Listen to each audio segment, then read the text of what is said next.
Welcome, everybody. Thank you so much for joining us.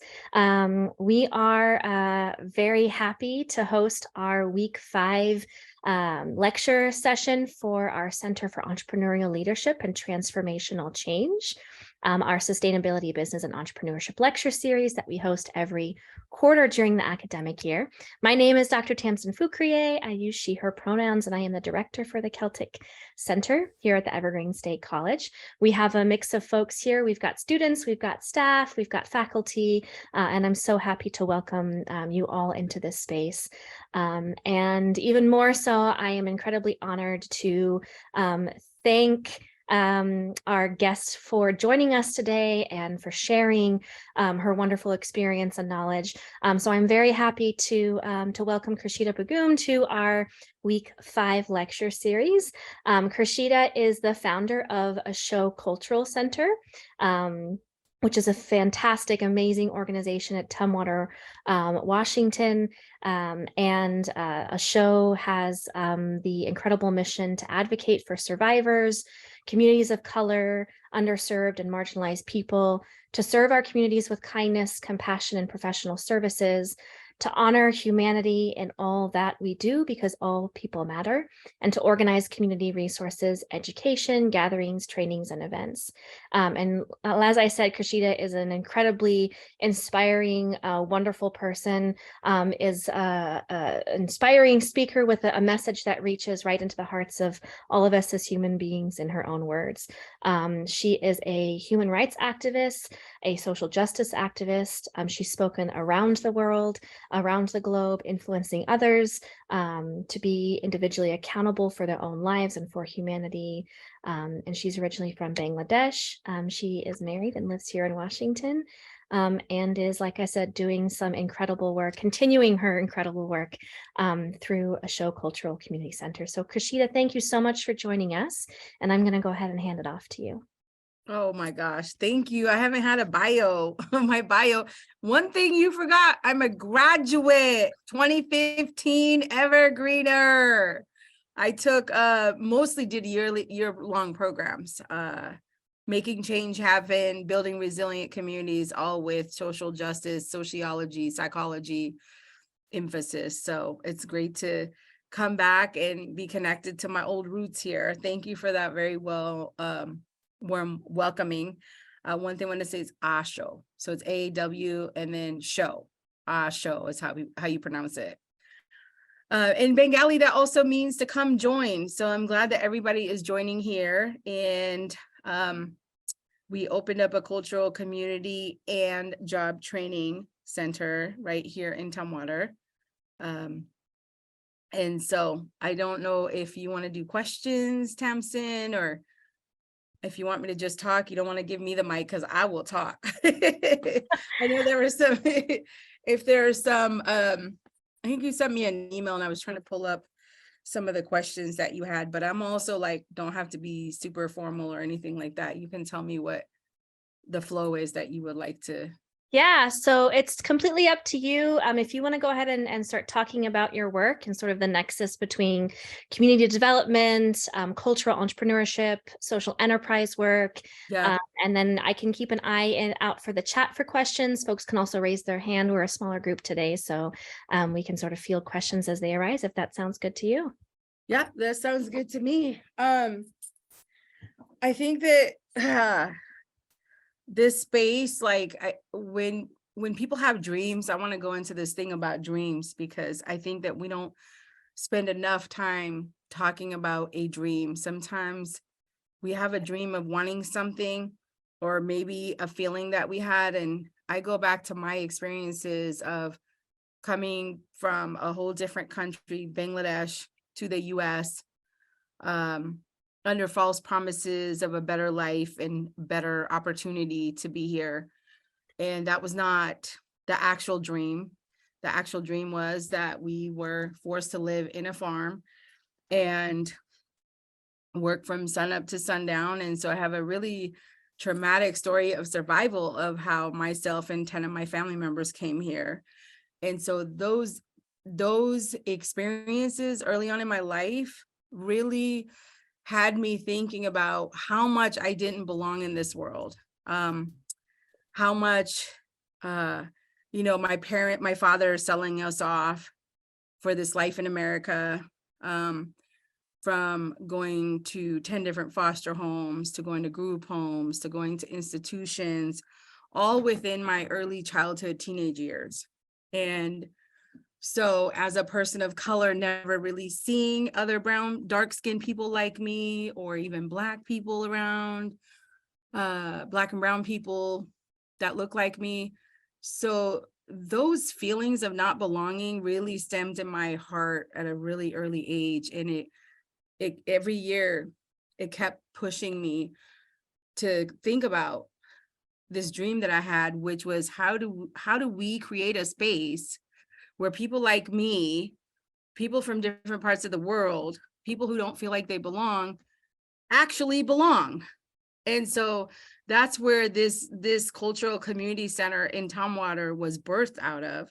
And I remember for years going to different people and places, trying to get support of like, hey, let me tell you about this cultural community center. It's a place that Black and brown people belong. It's a place where refugees, immigrants, people that are different belong. And, the responses that I've gotten through the time was like, open a food truck, do food, do this. And so people have diminished and never really listened to these dreams that I've had. And I'm talking about, I've talked to professors about it. And one, you could get really discouraged from dreams that you have because of what other people tell you. And you have to actually not listen to people, to what your dream is, and stick to it. And so everything that I've done for the last 15 years, if it was from professional speaking to before that, I had no education. But I pursued my education. I'm going backwards. I had a 10-year-old son. I was in a group homes, foster homes, and never completed high school. I got a GED. And I went through the corporate world pretending that I had an education to belong. And then my son asked me, where did I go to school? And I didn't have an answer for him. And that's kind of when I went into my education journey at SPSCC and learned about what happened to my family, which was, human trafficking and exploitation, slavery, all of those things. Then it got me to like, oh my gosh, this feeling of not belonging. And there's names for all these things that we've experienced. How do we address those things? And then I went to Evergreen and I did a lot of the community-based learning. But there wasn't, at Evergreen, I have to say, unfortunately, there wasn't a lot of entrepreneurship programs like there is now, Tamsin. So I'm really grateful for that. What I was encouraged was like, you have to be a nonprofit organization to do good work, in my experience. So I can't talk on behalf of everybody out there. But at that time, when I graduated in 2015, there was no thing about encouragement of pursue your dream or start your own business. At least I didn't experience it. It was more like, in order for you to do this good and belonging, get into the nonprofit world. So I sat on boards. I did stuff for the nonprofit. But I felt really, really strongly that you could be a for-profit social enterprise, make profit, and give back even more to the community, and that for-profit businesses actually can do good work and give back to the community. And I wanted to stick to that dream, no matter how many people told me, that's crazy, your dream is to be a nonprofit. And so, I sit here today in 2023, sitting in one building, having two businesses coexisting together. I have Osho SPC, which is a social purpose corporation, which is full on-site, off-site catering of all different cultural, ethnic food. And then we also have room rental and event center, where we host a lot of events, but we also have folks who can rent and do their own events. And we're very thoughtful and intentional who gets to use our space and who we cater to. because we're trying to get away from the whole transactional. If people are going to spend money, it's because it's a good fit for us and they're doing good work in the community. So if people are looking to just rent and have big parties here, we're probably not going to be a good fit. And then the nonprofit piece is the cultural and job training program. So that is where it's low cost to no cost, where there may be more grants involved, but we're trying to get our social purpose corporation, the for-profit business, to keep us sustainable and also supporting the nonprofit. So it's like a 360. So A, we don't have to sit there and wait for grants and funding. B, to do a job training program, educational programs for our own Black and brown people, by and for Black and brown people, you know, because a lot of times the supports that we have gotten and that I have experienced and my family and communities of color have, it's not by and for us, you know, and there's a lot of regulations to it. And I want to make sure that we're being able to support and do a lot of the stuff the way that we want to do it, and not because of reporting and data collection.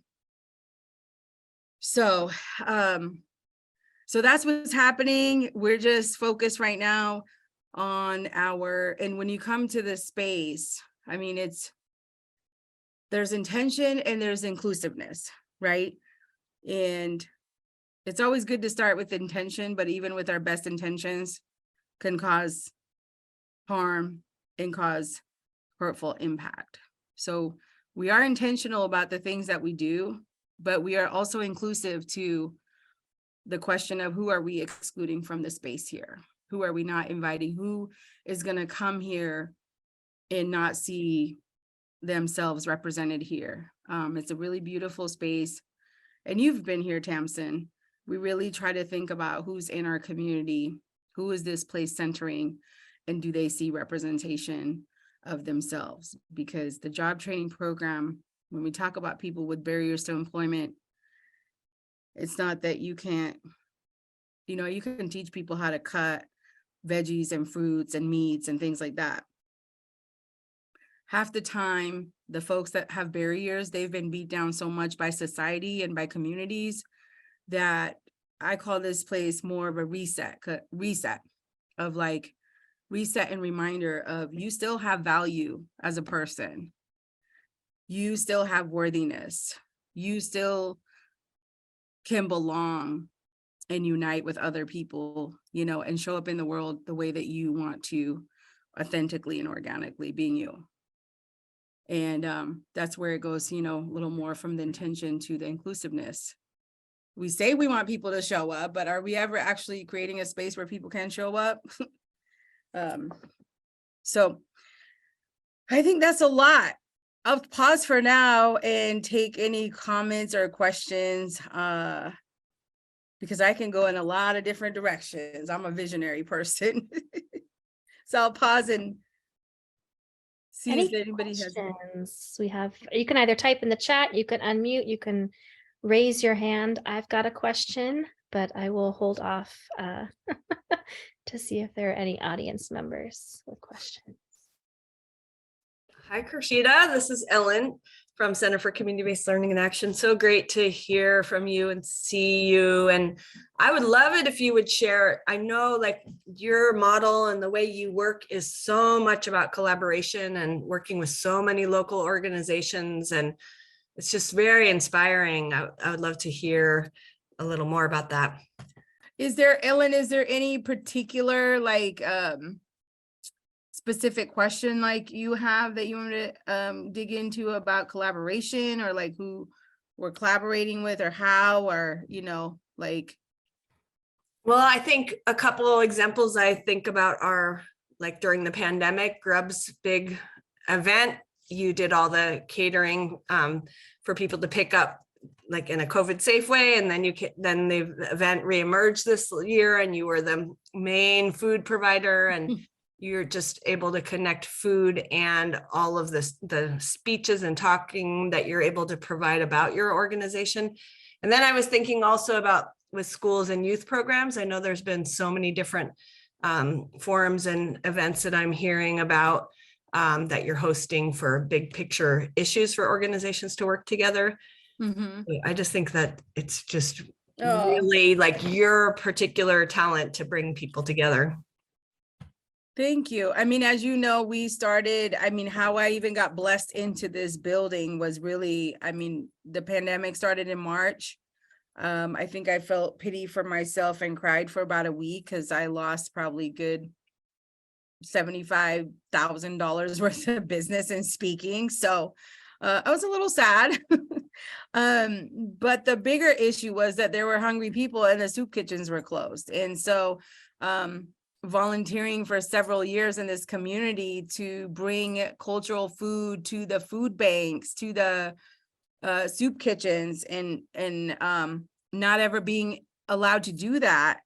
This was one opportunity that I was able to do that. And so we started this buy one, give one, and pay it forward program where my goal was to donate 100 meals a week, which was about 400 to 500 meals a month. And it was called buy one, give one, and pay it forward. So anytime somebody bought a hot cultural food, you know, let's just say it's a Jamaican food, it was jerk chicken and rice and peas. They bought that, then we matched it and they could pay it forward, and we would, hopefully it was 50 purchase meals and 50 donated meals. And that's basically how we got the number to be 100. And we did over 7,000, almost 7,500 meals that we've donated in our community since the pandemic. Because food is a very basic human need. Food brings comfort, and food, no matter what cultural background, ethnic background, class background you're from, food will always provide comfort, and it will always provide a belonging and uniting regardless. So if there's any community issues, hidden issues, community gatherings, you know, I just feel like if we can provide food, it makes conversations more enriching, it's healthy, and there's not a lot of cultural food out here. I'm gonna keep it real. You can't go and get, you know, you can't go get a lot of Southern comfort food. You can't go get Nigerian food. You can't go get Indian food, except for, you know, there's maybe one or two restaurants out here, but authentic and healthy. So that's kind of where our, you know, big, that's what generates a lot of our revenue, is because somebody told me 2 weeks ago, actually a month ago, Khurshida, if you're so behind on all these requests for catering and room rental, you might check yourself and your rates, because you might actually be lowballing yourself. And that was like a bow and arrow, like in my heart, you know, because I'm like, wait a minute, now I'm not charging enough to people. But again, people will always talk and say something. What I knew within myself and within the work here with the food, I have no competition. People want to experience food that they're not used to, you know, they want to be able to experience different cultural food. So I took it with a grain of salt in one year, not the other year, that I have a very specific niche in what I provide. So it hasn't, you know, I could be a bougie caterer and be off the chart, but then I'm only catering to one specific group of people. You know, and when we're talking about inclusiveness, we have to be accessible to all different groups of people.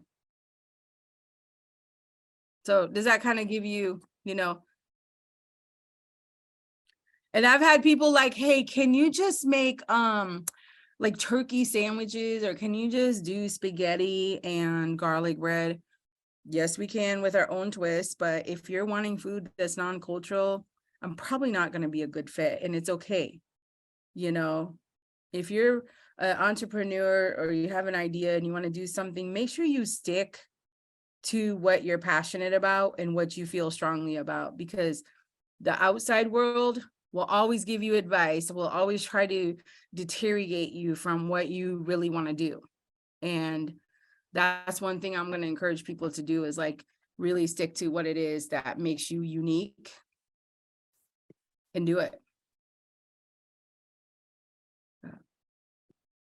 Thank you so much. I'm actually gonna ask a question because I've got a burning question. Yes. And I first want to just extend my appreciation, because I've heard you say this now multiple times, that, you know, I've either been in person with you or now here on Zoom, is the fact that entrepreneurship is not sort of an inherently bad thing, and that there is this incredible innovative space between the nonprofit world and the for-profit world, or the nonprofit sector and the private sector, where you can do good, where you can build a business, where you can be an entrepreneur, where you can make, you know, a good living, a decent living, and still do really good work. And so I just want to extend my appreciation for you spreading that message. And my question is, I wonder if you could walk us through your experience in starting a social purpose corporation. What were some of like the really difficult things? What were some of the key resources that you found were like really useful in the like the, you know, the weeds of this journey? Yeah, no, that's a great question. First of all, for a very liberal and radical state, woke state, so we claim, I was so surprised that nobody knows what a social purpose corporation is. Granted, in Washington state, it was established in 2012. So it is a fairly newer type of model. But I'm even more surprised that people don't know, because other parts of the states, it's a benefit corporation is really what a social purpose is. It's benefiting our community. You know, it's called a benefit corporation in other parts of the world. And then some people take that further and are certified B corporation. So an example is Olympia Coffee Roasting Company is a B corporation. So they got certified through a nonprofit, and it's kind of excruciating, the intensive, you know, they look at transparency to the community, to the public. They look at the environmental, they look at our, you know, who's all involved in the decision making, you know, kind of thing. So it's a newer type of corporation. When I talk about it, people are like, huh, what, come again? But it was like, it was important to me because I knew what it was. I was like, okay, even if nobody else knows, I know that I'm making profit, and I know that I'm doing good by giving back, you know, and want to exemplify that or model that to other places. So outside of getting the application, you know, I've learned that there's different ways that you file your taxes as a corporation, which sounds really weird because when we think of corporations, we think of this like big, large entity with hundreds of employees, and like, no. What else? What else was your question? I don't have anything like, you know, against nonprofits. Don't get me wrong. Like, I do love nonprofits. And I have done tons of strategic, been a board chair, sat on boards, did volunteering and everything like that. But I also think that you can do two things, and the two things can exist together. It doesn't have to be one or the other.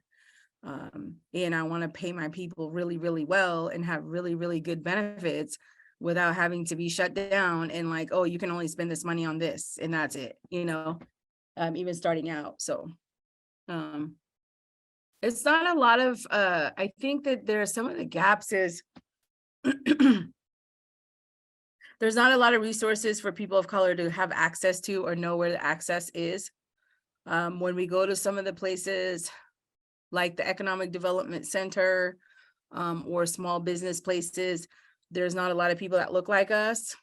And it's not that we can't get that support, but you're also talking about people of color who don't come from a lot of generational wealth. And I don't want to talk about like generalizing and stereotyping everybody.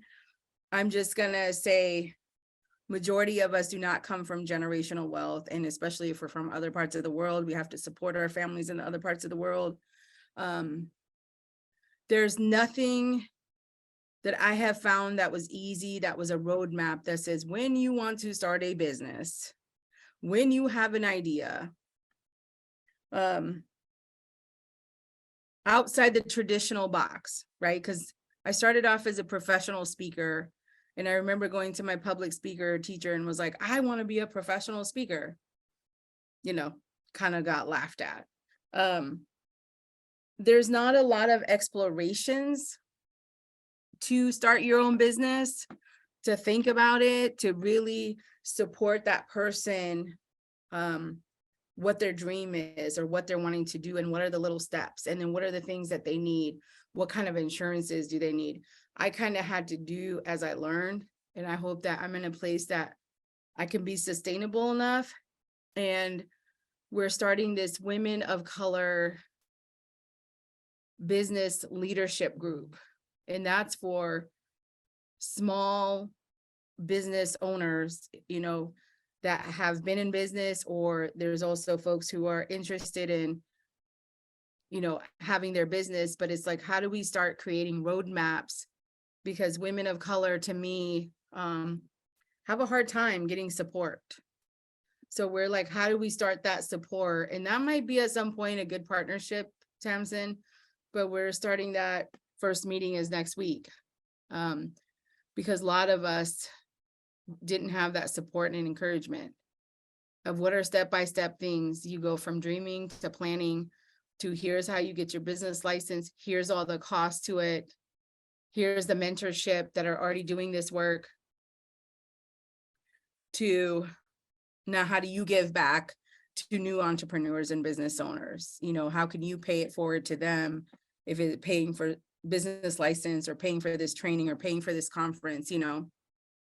So that's probably my biggest challenge and advice that I would say for entrepreneurs and upcoming business owners is, and as you know, what you do, like to really try to see, can you spend more time with folks and getting more clarity around what they want and creating those step by step with them, you know, from business license, what type, how long does the business plan take? What really is relevant in a business plan? Because the business plans are like, back in the days, like 30 pages, you know? Yeah. Absolutely. Thank you so much. Yeah. And I've got another question, but I'm going to pause to see if there are other questions from our audience members.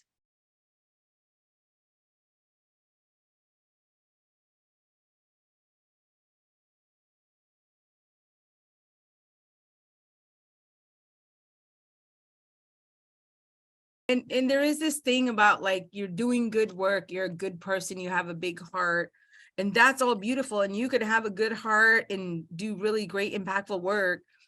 And, you know, and I don't want to see my people just surviving anymore. I don't want to see my people that work with me, one, for myself. I want the same things that I want for myself, for my team.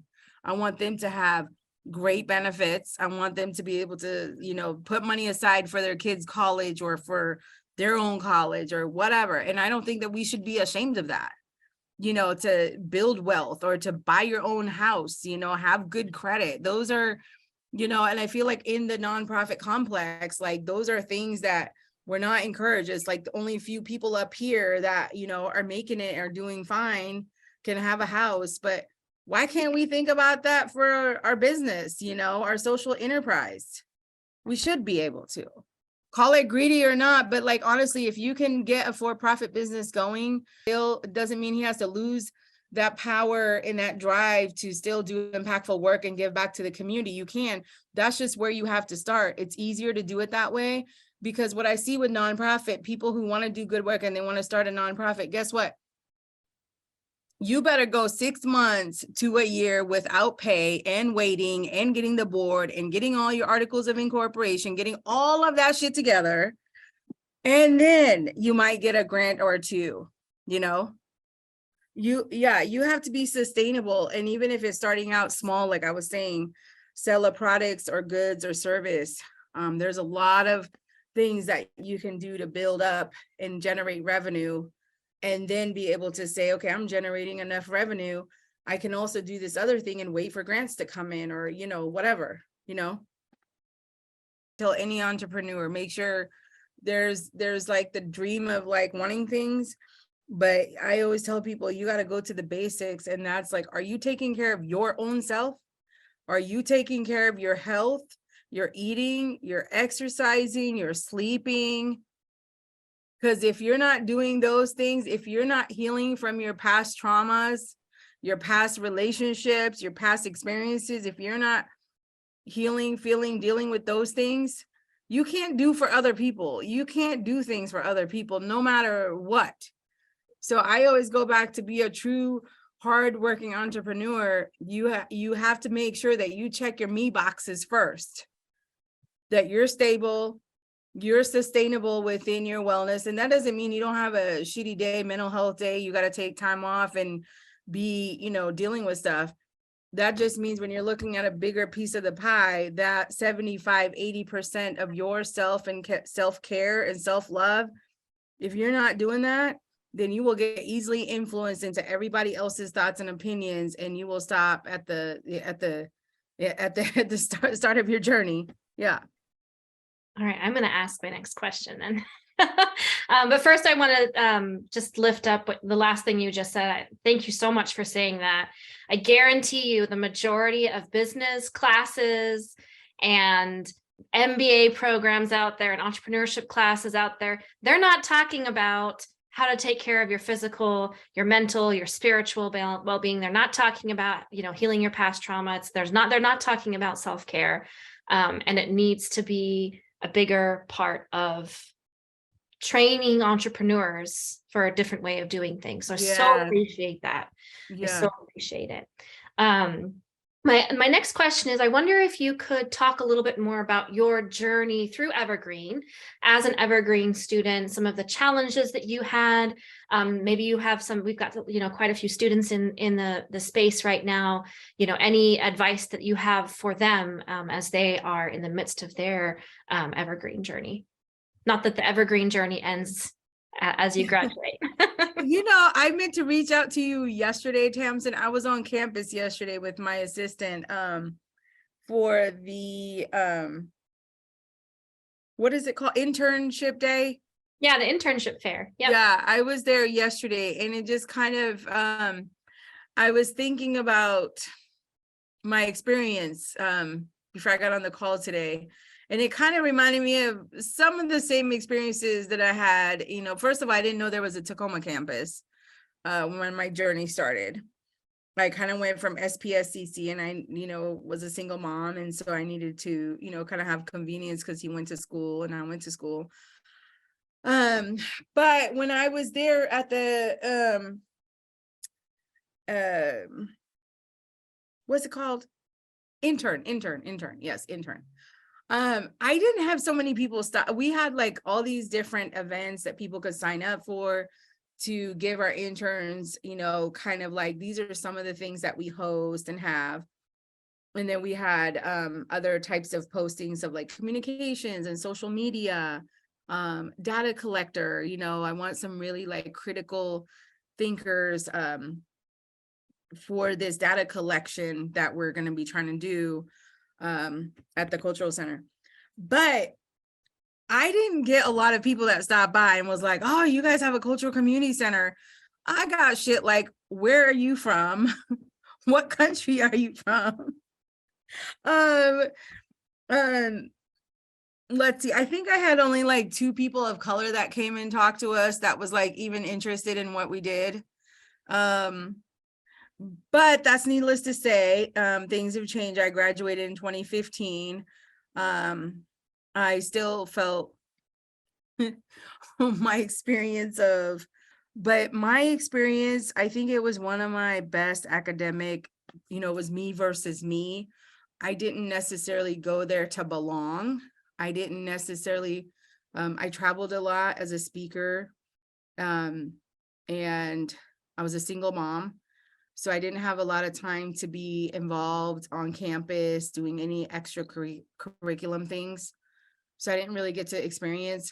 Plus, my journey most of the time was, you don't look like an evergreener. No, you don't go to evergreener. So I felt like I was always fighting for just even like trying to get people to believe that I went to Evergreen. It was always like, no, you don't look like an evergreener. So that kind of was always off. But I went there more of like, this is me versus me. Like, I'm gonna go there.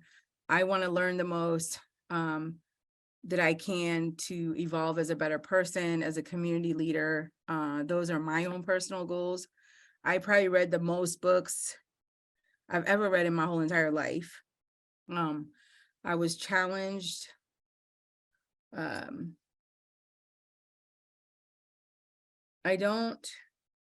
I just didn't really see a lot of Black and brown students that look like me. So that was always kind of hard to belong. And I would say that folks who aren't on a time restraint, I know that there's a lot of social justice, if that's their passion, human rights, activism, programs and resources there. That's a great place to go and do it, get connected.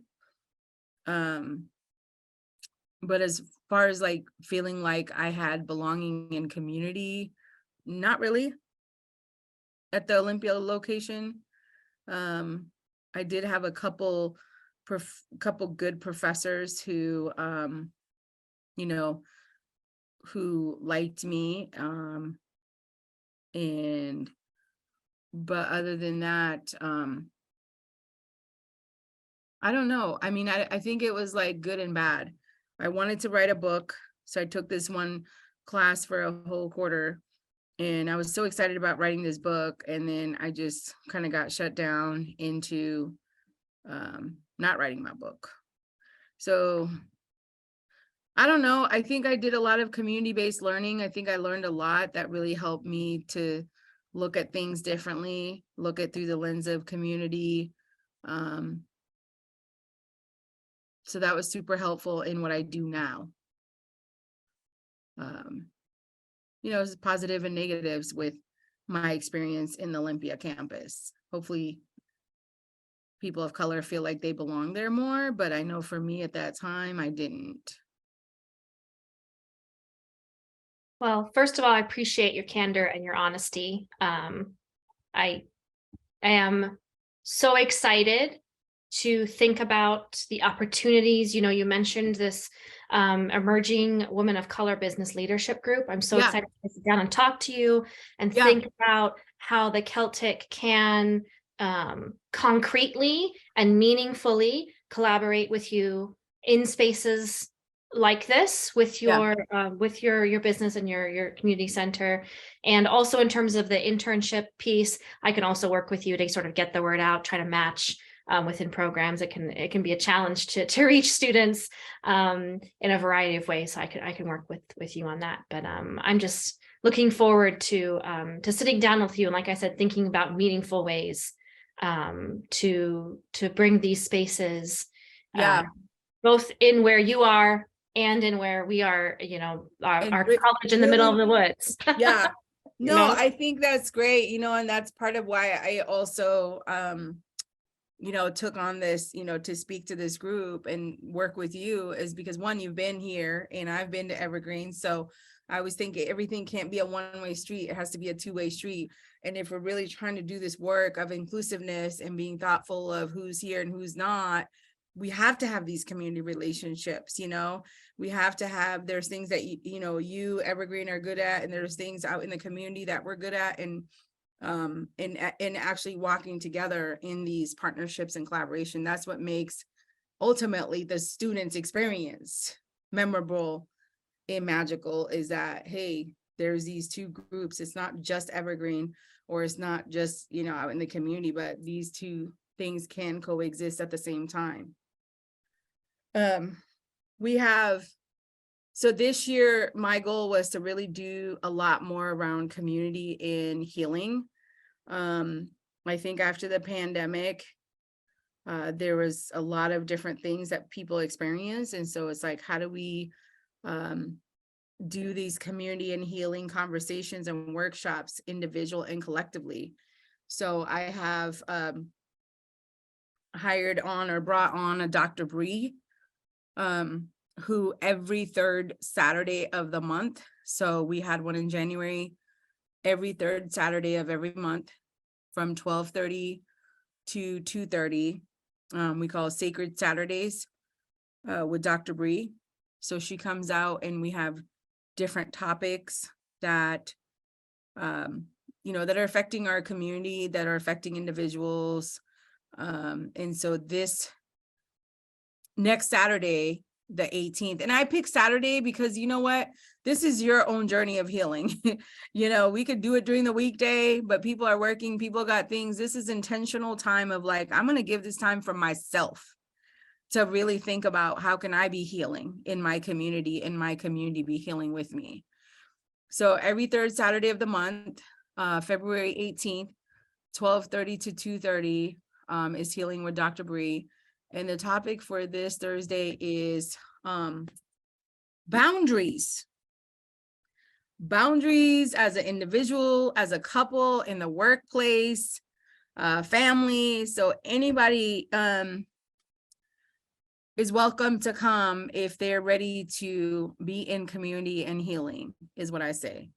And some of the other topic is grief and healing, trauma. So every third Saturday, so we have February 18th, then March 18th, 12:30. You show up, of course, in this place, you're going to have something hot to eat.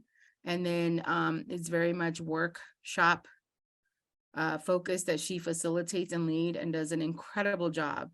I'm happy to send you the flyer. It's also on Eventbrite. If you go to Dr. Bree or Sacred Saturday, you type that in and you can do free registration. So we're doing that. And then every first Saturday is the Cultural Bazaar and Resource Fair. And so we have a lot of different local Black and Brown LGBTQ vendors who sell products. And some of the vendors it's their first time. It could be some undocumented folks. It could be refugees. It could be whatever products that they're trying to sell to support themselves and grow. Very low barrier to the application process and the fee. And then we also have resources, and that is direct resources that are in our communities that our families, our individuals, youth need to know about. So you can shop, and then one booth might be where it's a crisis clinic, or one booth might be the Village Vans job training program. Resources that our communities need to know and utilize. It's part of the prevention. The more you know what's in our community, when there's crisis or trauma or devastation that happens, we at least have some knowledge of some basic resources that are available here that we've seen and connected with that we can refer. Versus you don't know, and then it becomes intervention because now you're trying to look around and get support and it's too late. But if we can be helpful to our communities, that's one way. Yeah, thank you so much. But I've got one really quick last question. I know we're 2 minutes away before we pause and just say a big thank you. In addition to sort of, coming to the Cultural Bazaar, showing up to events, how can we here as students, faculty, staff, community members, people help support you and your work further? Well, I think that if there's any type of collaboration, Tamsin, around how to make an entrepreneur, upcoming business owner experience better and have some kind of workshop, class, event, I'm always down for that. Awesome. 2, we are going to have a job training program here, hospitality and culinary job training program here. If there are students who are wanting to do any type of community-based internship, there's a lot of opportunities here, whether it's a conference, whether it's doing administrative work, whether it's like, I want to learn to become a better leader or communicator. I want to be in the space here. I mean, we have a lot of different opportunities that we can, we can connect students with that are wanting to do community-based work. Yeah. Yeah. Awesome. Thank So you that's so much. one, those are some of the ways. Other ways is like on the, let me see here. I'll send you the flyer, but like February 24th is if you want to come and experience Jamaican and Bengali brunch at our Soul Cafe. It's on the 24th of February. We will get the flyer up. We're kind of behind. But it also, you're supporting our buy one, give one and feeding our hungry community. So when you come into the Soul Cafe, you get this delicious brunch. And you can, it's $20, but you pay extra $10 and you're also feeding someone in our community. People can also sponsor meals to be fed. $15 a meal will feed one person a hot ethnic comfort meal. And different people have different abundance, but then, so that's brunch, and that's from 11 to 2. And then on the night of February 25th is going to be our Southern soul food, Southern soul comfort meal.